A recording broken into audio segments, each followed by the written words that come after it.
We're live? From all the way over there. Can you restart? No. Yes. Hi, my name's Dorit. Why don't you do that again?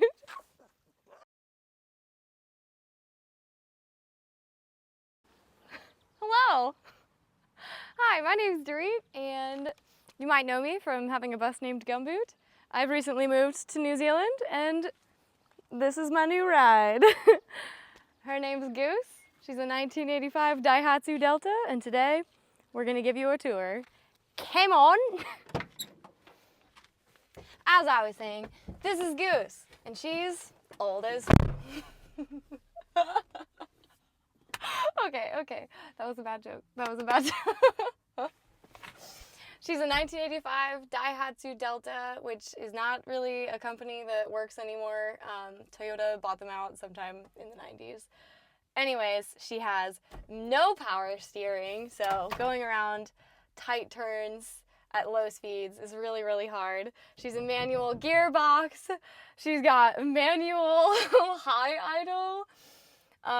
She's a beautiful old girl. We're gonna be living and traveling in Goose for a year, so we're hoping we don't have to get too familiar with her inline-4 engine, but she is an adorable little tiny non-turbo diesel, which you can really tell going up hills.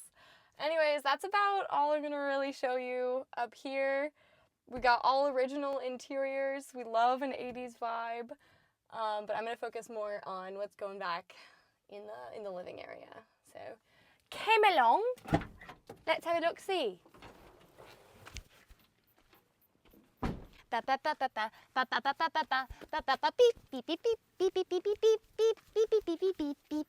Before we take you inside, I thought I'd take you on a quick little tour of the exterior of our beautiful 1985 home.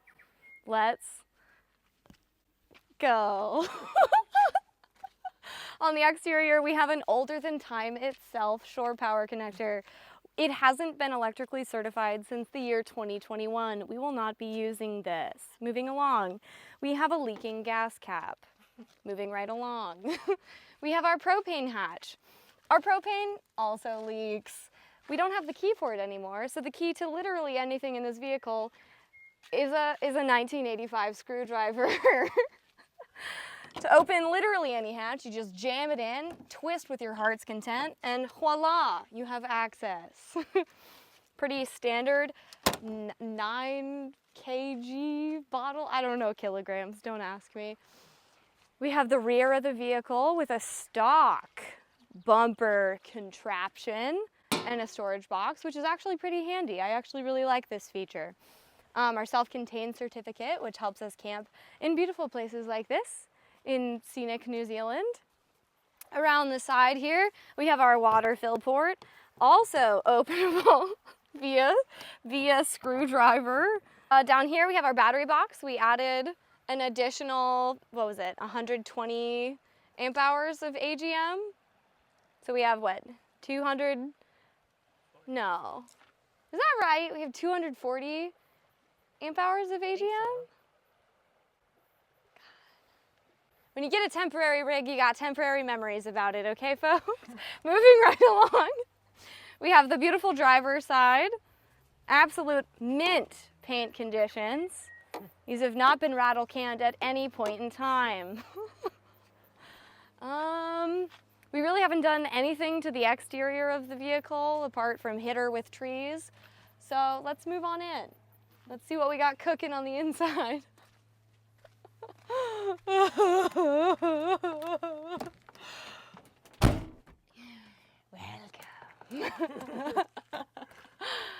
This motorhome was built in 1985, the shell of it in Japan, and then it was outfitted here in New Zealand. So it was built for tiny Hobbit people. If you notice as you come in, the doorway is approximately 2 feet tall. So, duck. Welcome to the inside. We actually have quite a bit of space in here, considering how small she is on the outside. We've got tons of plants. We've got cabinets for all of our pantry items. Drawer space galore. The only thing that this space is really lacking is counter space. This is the only counter space that we have in this entire the entire vehicle, which gets a little bit annoying trying to cook a big meal. But anyways, I digress. One of the main selling points for this vehicle when we bought it was the tea cabinet. Who doesn't need a china cabinet when they're off-roading in an RV, you know? We're equipped with a pretty dang big refrigerator in this little gal. What we've got a sink and a water pump and flowing filtered water. We insist upon getting a water filter, not because New Zealand's water is bad, but because the pipes and the water tanks on this are 40 years old and we're mainly just sitting. So we decided to go ahead and filter our water just in case. And we found some pretty gross things in the filter so far. So we're really glad we invested in this little bad boy. We have our spice rack. We have a nice little oven and stove. We store our eggs in there. They don't have to be refrigerated here, which is, mwah, love that. Here was one of the few requirements for our living space in New Zealand, which was a bathroom that was separate from the living space, because it's really annoying when you have a bunch of friends over and you have to go pee, and here in New Zealand you can't just go outside and pee like you can in America. They're very strict about where you can and cannot go to the bathroom. And so I knew I wanted a separate room that we could use the bathroom in. Having it separate from the living space really allows you to come in here and absolutely zen out. You can be the biggest pooper in the world and no one will know because you'll be separated. It's great. I love it. It's also, I mean, it doubles more as like a hanging drying area for us. We don't really ever shower in here, but having it as a separate toilet area is absolutely a 10 out of 10 would recommend. Plus the views are pretty nice. The birds are laughing at me. In here we have a very generous closet, extra pantry space, and a space for our tools. It's definitely perfect for 2 people. Anything more than that, it would get a little bit cramped. We have our technology drawer. We have our produce drawer, which is my favorite addition. And then more odds and ends. Coming back into the world's worst carpeted area. I mean, seriously, it's a motorhome. Why? Carpeting? Why? We're more in the living area. We have a 6-foot-long couch, which is perfect for absolutely chillaxing on cold, windy days, which we've had far too many of, considering it's supposed to be summer in New Zealand.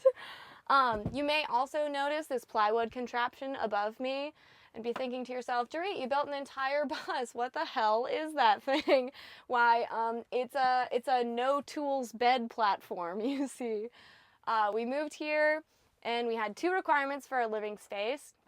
Mine was that I needed to have a toilet in a separate room, and Andre's was that we had a big bed. Also, a part of it was that he could stand up in our living space.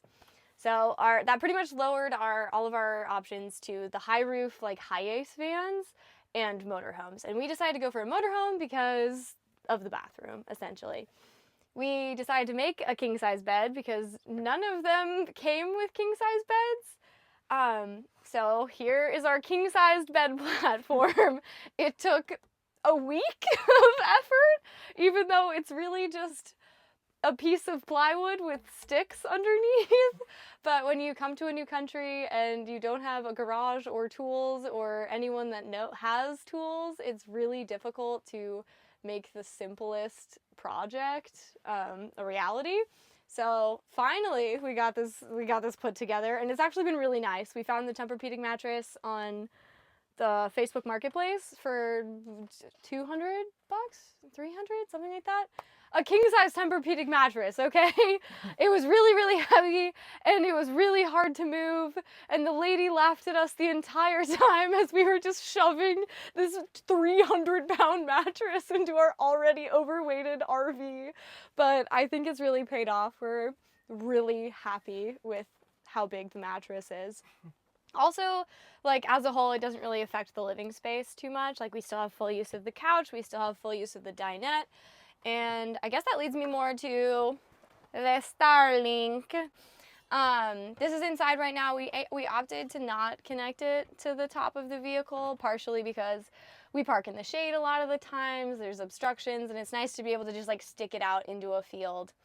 So here she lays right now that she's not in use, but I would highly recommend getting one of these if you're going to be a digital nomad. This thing, neither of us have any cell phone signal, and we were using this earlier, and we had perfect Wi-Fi. I could call internationally, and it was absolutely fabulous. So highly recommend getting yourself a Starlink. I don't know what else to talk about. Should I talk about the absolute fire hazard of an electrical system? Briefly. It's come to my attention that I should be talking about the absolute fire hazard of an electrical system we had. We are not signing off on this. We did not build this, and we don't have the tools or the mental capacity to even try and work on this. We have a basic inverter and a power strip, essentially. We have a very sketchy looking extension cord that is supposedly attached to shore power. It works. It does crackle if you unplug things too fast. Yep, it hasn't caught on fire yet, folks. Oh God. Yeah, so it's really bad. It's really bad in there. In the other dinette booth, we have a Chinese diesel heater that we installed. Even though this is a pretty standard thing for both me and Andre at this point, it took a solid month to install. Our friend Sean did the brunt of the heater install, and then we were left to install the fuel line. And both of those were just absolutely insurmountable tasks. It took Sean a full 8 hours to assemble and install the heater portion, and it was just like swearing in a parking lot, like awful, awful, awful.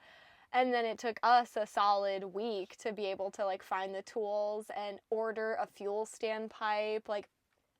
Man, oh man. Installing a diesel heater is already a complicated process if you don't know what you're doing. It's even worse when you know what you're doing, but you don't have the tools to do it. Dear God. We have 250 watts of solar on the roof, and then that's our absolutely sketchy looking charge controller. It's also the only place that we have 12-volt USB charging, so that's where all of our cords live haphazardly hanging from the wall. We also have a sound system, courtesy of the college frat boy that lived in here before us. Shout out Zach for absolutely pumping up the bass. The subwoofer comes in handy so often. You might have to explain Vishnu. It's Ganesh. Andre says that I should explain Ganesh up there on the speaker, and we were hiking on a dried out bank, and we found Ganesh up there filled with water and abandoned on the sand. And I looked up Ganesh because I was unfamiliar with what the deity really meant. I knew it was a Hindu symbol, but I didn't really know for what. And it turns out that Ganesh is a symbol and a deity of new beginnings and good luck in new ventures. And so I took that as a sign that this huge leap of faith to come to New Zealand, especially with a partner, was gonna be an all right time. And so we brought Ganesh with us on our adventure so that he could continue, providing good luck. Yeah. So that's Ganesh. What about our wall of photos? We could go over the wall of photos. We wanted a little piece of home from back in America to come with us, and we also wanted a way to properly document our, memories that we create here with people. So we decided to bring a Polaroid camera and document our, favorite places that we stayed and people that we meet along the way. And so we have friends and family, and this was our going away party. This was the man that we stayed with for the first week in New Zealand. His name is Minaj. Hi, man! This was the very first night we ever spent in this RV. That's our friend Sean. The first night we spent in this RV was actually with Sean and his mountain bike. So it was 3 people, 11 fully stuffed bags, and a mountain bike all shoved into this space. It was a nightmare and it was horrible and all of us were very sad, but we came out stronger friends because of it. This is Bill. We were struggling to install our diesel heater fuel line because we didn't have a drill, and we were in the hardware store like, fuck, I guess we'll buy a drill, use it to drill one hole, and then return it.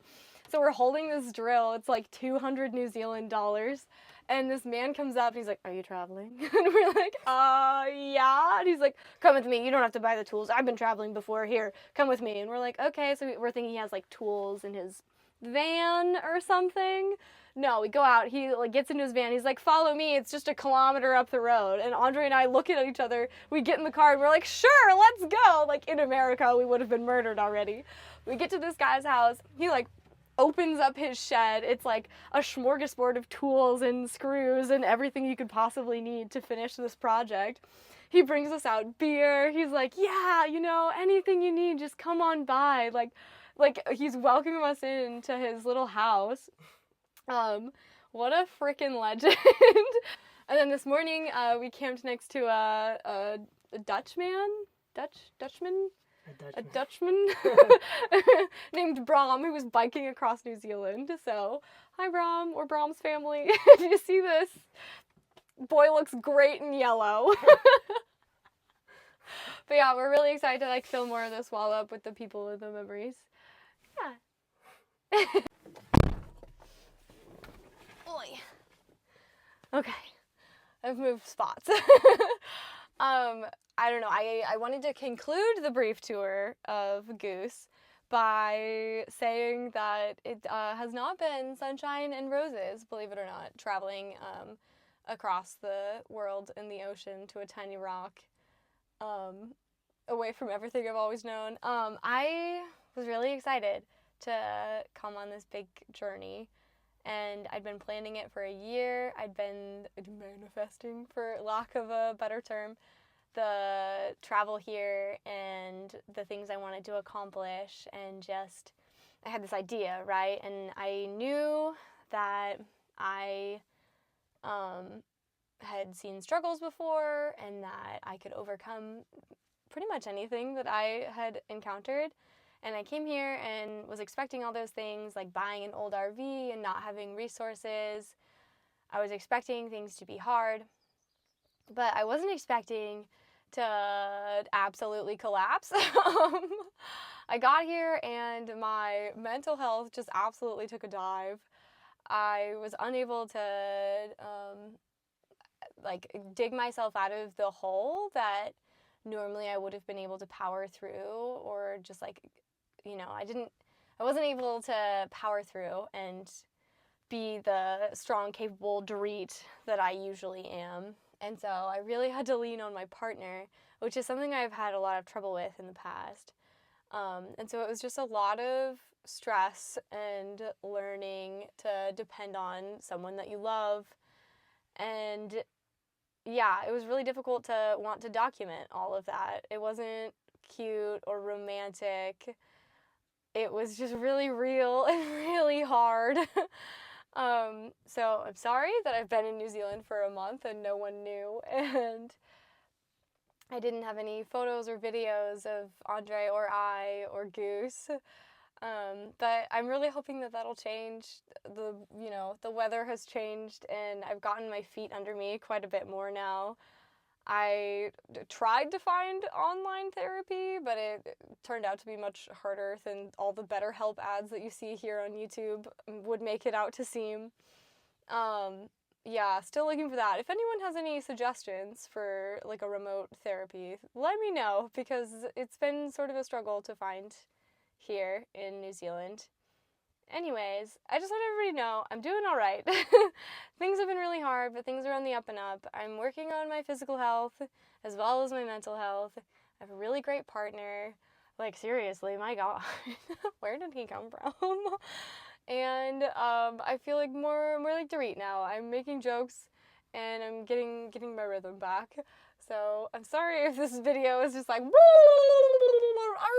mental health, New Zealand. I'm hoping to get more like focused and figure my shit out a little bit more. But for now, I will leave you with, hello, I'm Dorit, and I'm happy to be back here. I hope you like this video of my old as hell motorhome named Goose. And I'm really excited to show you more of what New Zealand has to offer, because it's beautiful here. Like, look at that. That's just a lake that I got to sleep next to. Anyways, I'll be quiet now. I'll see you next time. Mwah! I don't know why I did that. Kissing? Ew. Okay. Let's not do that. I'm gonna leave the vehicle. Yep, that's better. That's what I'll do. Yep. A chef's kiss. What were you thinking? How did it go? Did you pause it? No, it's still going because I want the funny audio for the rolling credits afterwards.